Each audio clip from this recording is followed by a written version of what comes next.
अस्सलाम वालेकुम, welcome to Gogi का किचन। आज हम गोगी के किचन में बहुत ही मज़ेदार से कबाब बना रहे हैं। तो कबाब बनाने के लिए चलते हैं हम अपनी रेसिपी की तरफ और आपके साथ शेयर करते हैं कि चने और आलू के कबाब कितने मज़ेदार से बनते हैं। आप इन कबाब से बर्गर भी बना सकते हैं और अपने बच्चों को लंच बॉक्स में दे सकते हैं, ऑफिस के लिए लंच बना सकते हैं आप। तो चलिए स्टार्ट करते हैं हम आज की रेसिपी। यहाँ पे मैंने 2 बड़े आलू लिए हैं, उनको बॉईल करके मैंने मैश कर लिया है। और यहाँ पे मैंने 1 कप चने की दाल ली थी, इसको भी मैंने अच्छी तरह से बॉईल कर लिया है और ये अभी गर्म है और इसको मैं कुंडी डंडे में अच्छी तरह से कूट लूँगी। उसके कूटने के बाद फिर मैं आपको नेक्स्ट स्टेप बताती हूँ। दाल को हमने अच्छी तरह से पीस लिया है और अगर आप इसको दाल और आलू को इकट्ठा बॉईल करके बनाना चाहें तो उससे ये होता है कि दाल जो होती है वो बहुत चिपचिपी सी हो जाती है, यानी स्टिकी सी हो जाती है, हाथों को बहुत चिपकती है। तो इसलिए मैंने दाल और आलू को अलग अलग बॉईल की है, इससे रेसिपी बहुत अच्छी बनती है। अब हम इसमें ऐड करेंगे आलू, और आलू जितने मुझे ज़रूरत होगी मैं उतने ऐड करूँगी, क्योंकि सारा बैटर जो है वो मैं नहीं ऐड करूँगी। अभी मैं थोड़ा डाल रही हूँ, बाद में मैं देखूँगी कि मुझे कितनी इसमें ज़रूरत है, क्योंकि हमने इसे बहुत थोड़ा सा हार्ड रखना है, क्योंकि कबाब जो हैं वो हमारे बहुत अच्छे से बने हैं। इसमें ऐड कर देंगे हम धनिया। धनिया आपने बहुत ज़्यादा डालना है, क्योंकि कबाब में वो बहुत मज़ेदार सा लगता है।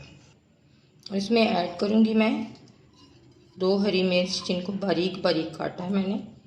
और इसके साथ ही मैं डालूँगी इसमें चाट मसाला 1 टीस्पून, 1 टेबलस्पून कुटी हुई लाल मिर्च, 1 टीस्पून लाल मिर्च पाउडर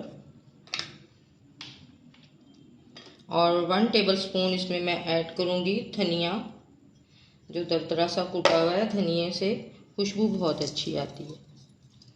और थोड़ी सी मैं इसमें हल्दी ऐड करूँगी। 1 टीस्पून इसमें मैं नमक ऐड करूँगी, क्योंकि दाल को बॉईल करते हुए और आलू को बॉईल करते हुए मैंने नमक उसमें ऐड किया था। तो अगर कम लगेगा तो मैं बाद में डाल लूँगी, लेकिन ज़्यादा हो जाएगा अगर मैं अभी से डाल लूँगी। तो इसमें ऐड करेंगे हम कॉर्नफ्लोर, तकरीबन 2 टेबलस्पून है ये। आप इसमें चाहें तो थोड़ा सा फ्राई करके आप बेसन भी ऐड कर सकते हैं। ये बहुत मज़ेदार से कबाब बनते हैं आलू और चने की दाल के। तो आप इससे बर्गर भी बना सकते हैं, बर्गर भी इसका बहुत मज़ेदार सा बनता है। आलू का जो बैटर है वो सारा मैंने इसमें ऐड कर दिया है।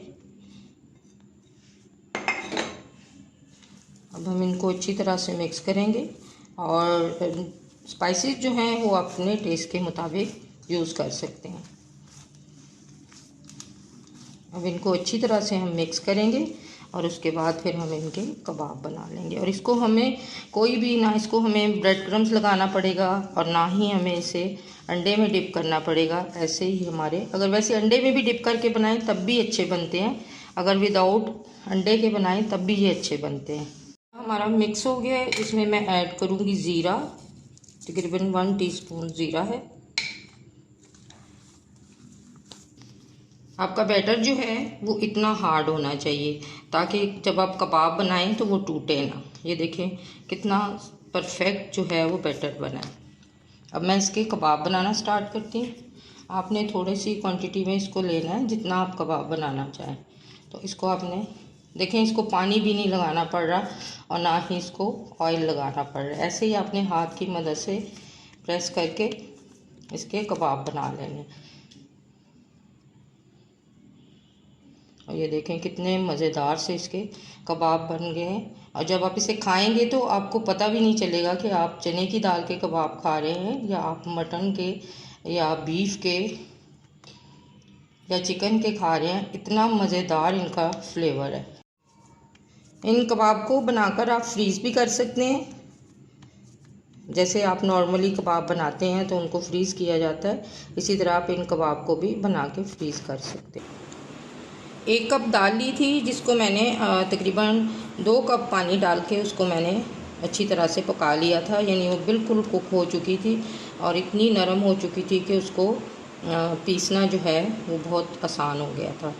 तो आप इसको अंडा भी लगा सकते हैं और बग़ैर अंडे के भी बना सकते हैं। कबाब हमारे सारे रेडी हो गए हैं। अब हम इनको फ्राई करेंगे। फ्राई करने के लिए मैं यहाँ पे एक अंडे का इस्तेमाल कर रही हूँ। इसको मैंने अच्छी तरह से फेंट लिया है। आप चाहें तो इसमें थोड़ी सी कुटी हुई लाल मिर्च भी ऐड कर सकते हैं, लेकिन मैं इसको सिंपल ही रख रही हूँ। सिंपल अंडे से मैं इसको फ्राई कर लूँगी। आप इसको बग़ैर अंडे के भी फ्राई कर सकते हैं। बहुत मज़ेदार से कबाब बनते हैं। और जो लोग वेजिटेरियन हैं, जो नहीं खाना चाहते बीफ और मटन, और जो सिर्फ वेजिटेबल्स को ही पसंद करते हैं, उनके लिए ये कबाब बहुत बेस्ट है। और दाल में फुल प्रोटीन होता है, चने की दाल में, तो आप इसे अपनी डाइट में भी ले रख सकते हैं। यानी अगर आप डाइटिंग कर रहे हैं तो ये कबाब आप बना के खा सकते हैं। तो चलिए इन्हें फ्राई करते हैं।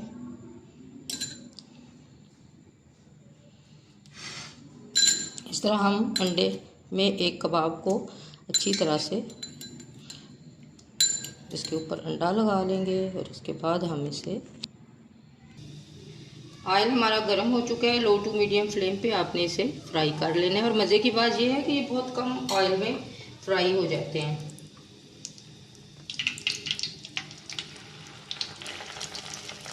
7 कबाब जो हैं वो पैन में डाले हैं। अगर आपका पैन छोटा है तो आप थोड़े थोड़े करके 2-2, 3-3 करके उनको अच्छी तरह से कुक कर सकते हैं ताकि वो टूटे ना। लो टू मीडियम फ्लेम पे आपने इसे पकाना है और फ्लेम का बहुत ज़्यादा ख्याल रखा करें। एक साइड जो है वो पक चुकी है। आपने इसे जस्ट कलर ही देना है, लाइट ब्राउन सा, क्योंकि चीज़ें सारी जो हैं वो कुक हुई हुई हैं। और बहुत हल्के हाथों से आपने इसे फ्लिप करना है ताकि ये टूटे ना। वैसे टूटेंगे तो नहीं, क्योंकि इसका बैटर जो है वो बहुत हार्ड था, इतना पतला नहीं है कि वो फैलें भी या टूटें भी। तो ये देखें, कहीं से आपको लग रहा है कि ये हमने चने की दाल के और आलू के कबाब बनाए हैं। माशाल्लाह से कितने, अल्हम्दुलिल्लाह, कितने मज़ेदार और कितने यम्मी लग रहे हैं। कबाब हमारे रेडी हो गए हैं। आपने बिल्कुल भी इसे डार्क कलर नहीं देना। अब हम इसे निकाल लेंगे। ये देखिए माशाल्लाह से कितने मज़ेदार से कबाब बने। और इसी तरह हम सारे कबाब जो हैं वो फ्राई कर लेंगे। मज़ेदार से कबाब हमारे रेडी हो गए हैं। अगर आपको मेरी वीडियोस अच्छी लगती हैं, लाइक करें, शेयर करें, कमेंट करें। अगर आप मेरे चैनल पे नए हैं तो प्लीज़ सब्सक्राइब करें और बेल आइकन को प्रेस करना ना भूलें, ताकि हर नई आने वाली वीडियो का नोटिफिकेशन टाइम पे आपको मिलता रहे। मिलते हैं एक मज़ेदार सी नई रेसिपी के साथ। तब तक के लिए अल्लाह हाफिज़। दुआओं में ज़रूर याद रखना।